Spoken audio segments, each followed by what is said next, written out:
Et sa rubrique 17 minutes de gagné.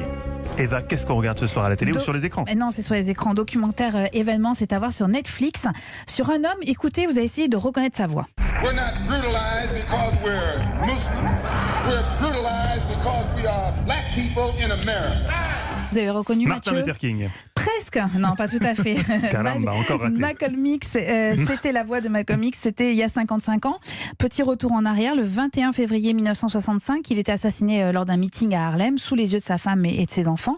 Après la fusillade, en fait, les forces de l'ordre ont arrêté un homme qui était sur place, et puis quelques heures plus tard, 2 autres ont été interpellés. Ils sont tous liés à ce qu'on a appelé Nation of Islam. C'était une organisation politico-religieuse à laquelle a appartenu Malcolm X avant de s'en détacher totalement. Donc on peut se dire, fin de l'enquête, fin de l'histoire. Enfin presque, parce que ce documentaire revient justement sur cette enquête, nouvelle enquête même menée avec rigueur et pédagogie grâce à un homme. Il s'appelle Abdourahmane Mohamed et depuis des années, il consacre sa vie à Malcolm X et notamment à son assassinat. Et les recherches qu'il va faire démontent totalement le travail de la police et démontrent surtout qu'il y a beaucoup de zones d'ombre qui perdurent, notamment concernant le rôle du gouvernement américain. Et il revient notamment sur l'arrestation de ces 3 hommes. Parce que le seul qui avait été arrêté sur place a bien avoué sa participation au crime, mais a innocenté les 2 autres et a évoqué un commando de 5 personnes qui sont toutes liées à Nation of Islam.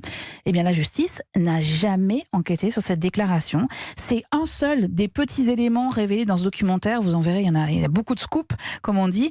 Et cette enquête, eh bien, elle pourrait aboutir à la réouverture de l'enquête. Dixit le procureur de Manhattan. Il y a un examen préliminaire du dossier qui est en cours et qui permettrait d'engager de nouvelles investigations, ce qui est quand même assez rare.